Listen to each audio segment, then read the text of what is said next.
Halo, good morning my sweet students. How are you today? I hope you find that. Nah, pada hari ini kita akan melanjutkan pembelajaran kita di bab yang ketujuh yaitu flora dan fauna sebagai berkat Allah. Nah, kita lihat yang di pertama yaitu flora ciptaan Tuhan.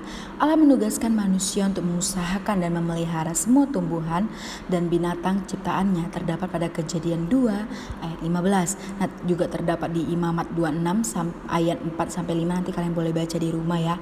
Nah, pada kenyataannya manusia seringkali mengabaikan firman Tuhan tersebut ya. Jadi sebenarnya dari firman Tuhan juga Tuhan telah menetapkan bahwa tugas manusia itu ya memelihara gitu. Memelihara, mengusahakan agar ciptaan tumbuh-tumbuhan yang Tuhan ciptakan, binatang-binatang yang Tuhan ciptakan boleh terjaga, terawat. Tetapi banyak sekali kenyataannya manusia yang mengabaikan firman Tuhan ya kan. Mereka memanfaatkan sumber alam sesuka hati mereka sehingga apa? Sehingga lingkungan menjadi rusak ya kan. Contohnya seperti apa? Manusia menebangi pepohonan di hutan untuk mengambil kayu-kayu menjadikan lahan perkebunan dan permukiman.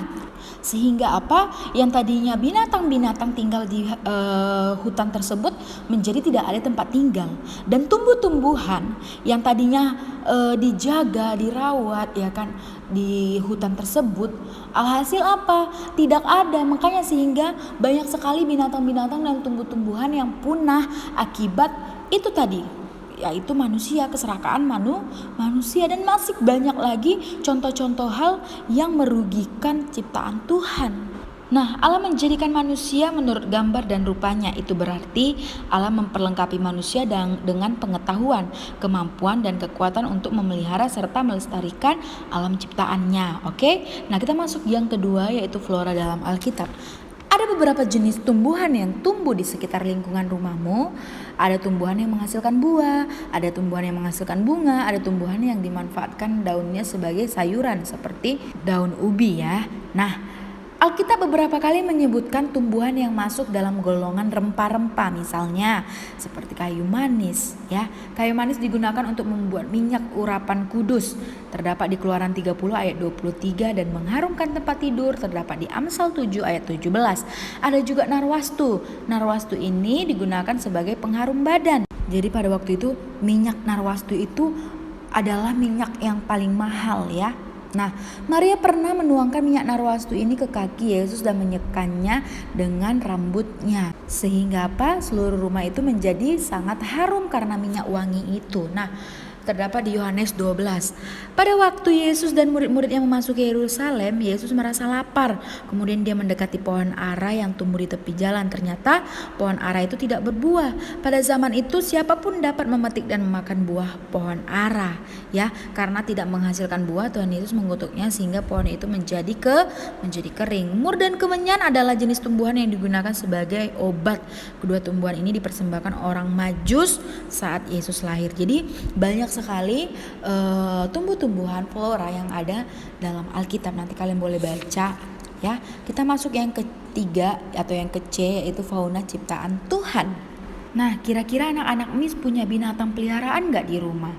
Kira-kira jika punya, bagaimana kalian melaksanakan firman Tuhan, perintah Allah untuk merawatnya? Iya, harus dengan cara contohnya seperti membersihkan kandang, memberikan makanan secara teratur ya. Allah juga menghendaki manusia memberi binatang yang membantu pekerjaan manusia waktu Tuhan beristirahat.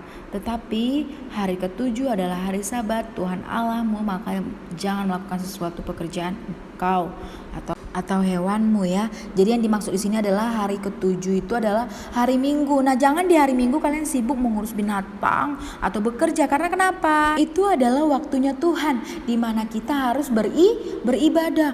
Tapi Miss, mama saya buka warung. Kalau warungnya tutup gimana?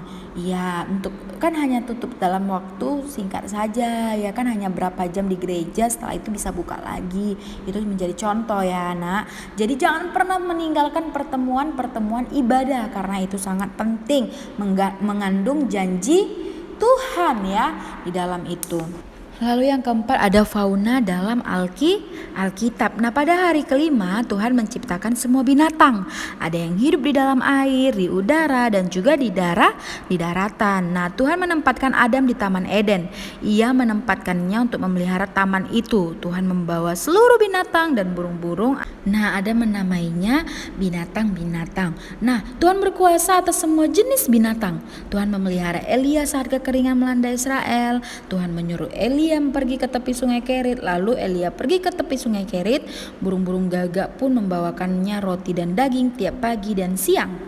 Dan ia pun minum dari air mengalir di sana. Nah, jadi banyak sekali flora dan fauna yang Tuhan ciptakan yang mesti kita jaga, yang kita rawat, dan kita bersyukur. Kenapa? Karena Allah memperdulikan kita dengan cara menyediakan flora dan fauna untuk boleh kita manfaatkan ya nak. Tetapi ingat, jangan pernah serakah. Oke? Cukup sekian dan see you next week.